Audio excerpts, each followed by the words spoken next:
আসসালামু আলাইকুম ওয়া রাহমাতুল্লাহি ওয়া বারাকাতুহু। নাহমাদুহু ওয়া নুসাল্লি আলা রাসূলিল কারীম, আম্মা বা'দ।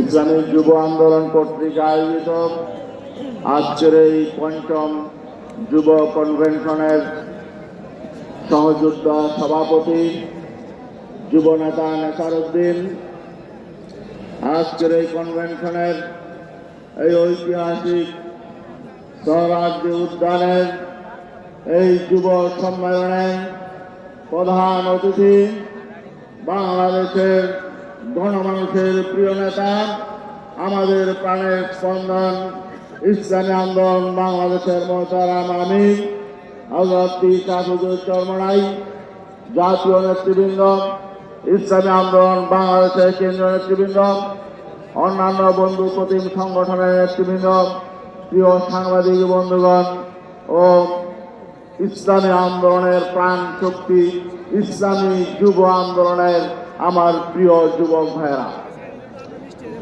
আমরা ইতিহাসের একটি জঘন্যতম জালিম শক্তিকে উৎখাত করেছি। এখন আমাদের প্রয়োজন বাংলাদেশটাকে আমাদের যুব শক্তি, আমাদের তরুণ শক্তি এবং আমাদের শান্তিকামী গণমানুষের আকাঙ্ক্ষার আলোকে বাংলাদেশটাকে নতুনভাবে বিনির্মাণ করা।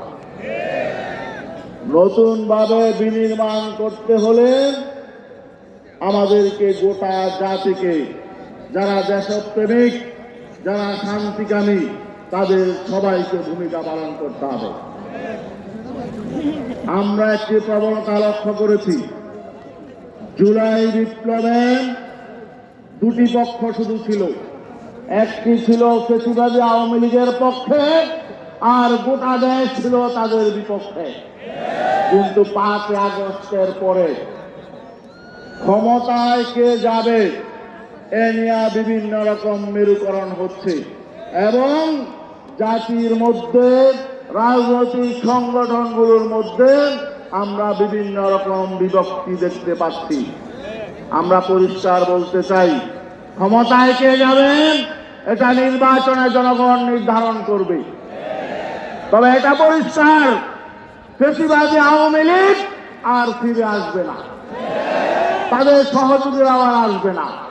অতএব ফ্যাসিবাদ বিরোধী আন্দোলনে যারা রাজপথে ছিল, ভূমিকা পালন করেছে, যারা গত 15 বছর জুলুম নির্যাতনের শিকার হয়েছে, তাদের মধ্য থেকেই কোন রাজনৈতিক শক্তি ক্ষমতায় যাবে, এটাও পরিষ্কার।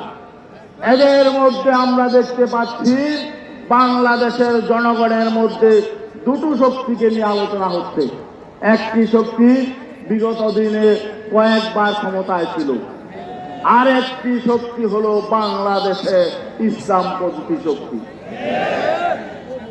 আমি যারা বিগত দিনে, আমি নাম বলতে চাই না, বিগত দিনে যারা 3-4 বার ক্ষমতায় ছিল, এখনো যারা মনে করছে ক্ষমতায় চলে গেছে, এদের প্রতি আমি বিনীতভাবে বলতে চাই, জনগণ মনে করে, আমরা মনে করি আপনারা অতীত থেকে শিক্ষা গ্রহণ করেন নাই, আপনাদের অতীত চরিত্র পরিবর্তন হয় নাই, আপনারা সংশোধন হন নাই। আমরা বিনীতভাবে অনুরোধ জানাচ্ছি, আপনারা সংশোধন হয়ে যান। আপনারা নীতিবাক্য উপর থেকে বলেন, নিচের দিকে আপনাদের কোনো কথা শোনে না। তাহলে আপনারা যারা নিজেদের কর্মীদেরকে নিয়ন্ত্রণ করতে পারেন না, তারা কিভাবে দেশ নিয়ন্ত্রণ করবেন, এটা আমাদের বুঝে আসে না। বর্তমান অন্তর্বর্তীকালীন সরকারকে বলতে চাই, তাদের মধ্যে সিদ্ধান্তহীনতা বিরাজ করছে। আমাদের কাছে মনে হয় তারা পরিকল্পনা করে এগোচ্ছে না। যেদিক থেকে তাদের উপরে চাপ আসে তারা ওদিকেই হেলে যায়, এটা তো ঠিক নয়। গতকালকে প্রধান উপদেষ্টার সাথে আমাদের একটি বৈঠক ছিল, তিনি বলেছেন আপনারা যখন একসাথে বসি রাজনৈতিক দলগুলো আমি শক্তি পাই, আবার পাশে না থাকলে মাঝে মধ্যে একাকিত্ব অনুভব করি, আমি একা হয়ে যাই। তার মানে তিনি এখনো পর্যন্ত নিজের উপর আত্মবিশ্বাস নেই।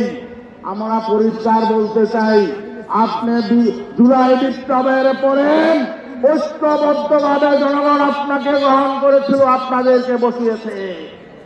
আপনারা যদি নীতি আদর্শের আলোকে জুলাই বিপ্লবের চেতনা ধারণ করে আপনারা কঠোরভাবে রাষ্ট্র পরিচালনা করেন, তাহলে গোটা দেশ আপনাদের সঙ্গে আছে, আপনাদের ভয়ের কোনো কারণ নাই। আর একটা বিষয় আমি বলতে চাই, আমাদের বাংলাদেশের ইসলামপন্থী যে সমস্ত রাজনৈতিক সংগঠনগুলো আছে তাদের প্রতি আমাদের অনুরোধ হলো, জনগণ মনে করছে বাংলাদেশের সকল ইসলামপন্থী শক্তি যদি ঐক্যবদ্ধ হয় তাহলে আগামী নির্বাচনে জনগণ ইসলামপন্থী শক্তিকেই বিজয়ী করবে। অতএব আপনারা জনগণকে হতাশ করবেন না, আপনারা কোন দুর্নীতিবাদের সহযোগী শক্তি হবেন না, কাউকে ক্ষমতায় যাওয়ার জন্য নিজেরা সিঁড়ি হিসাবে ব্যবহৃত হবেন না। সর্বশেষ আমি আমাদের এই যুব আন্দোলনের যুব নেতারা যারা এখানে উপস্থিত হয়েছেন, বাংলাদেশের প্রায় 40,000 ওয়ার্ডের নেতা আপনারা, আগামী নির্বাচনে প্রকৃত লড়াই আমাদের হবে। আপনারা কি সেই লড়াইয়ে বিজয়ী হতে চান? এখনই কিন্তু নির্বাচনে যেন তেন ভাবে বিজয়ী হওয়ার জন্য বিভিন্ন মেকানিজম শুরু হয়ে গেছে। যারা অতি দ্রুত নির্বাচন চায় তারা ভোট সেন্টারগুলো নিয়ন্ত্রণের জন্য মাস্তানদেরকে তারা সংগঠিত করছে। এখন তারা চাঁদাবাজি করে অর্থ সংগ্রহ করছে, আর নির্বাচনের দিন তারা ভোট সেন্টার দখল করবে।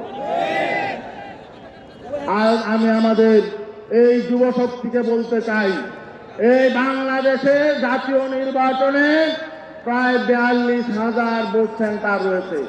এই 42,000 ভোট সেন্টার পাহারা দিতে হবে।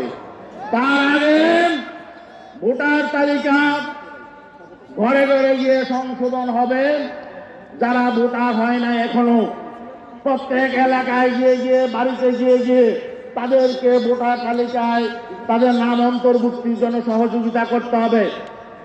এবং আরেকটা আমাদের বড় কর্মসূচি হলো, স্থানীয় সরকারের 65,000 প্রতিনিধি রয়েছে।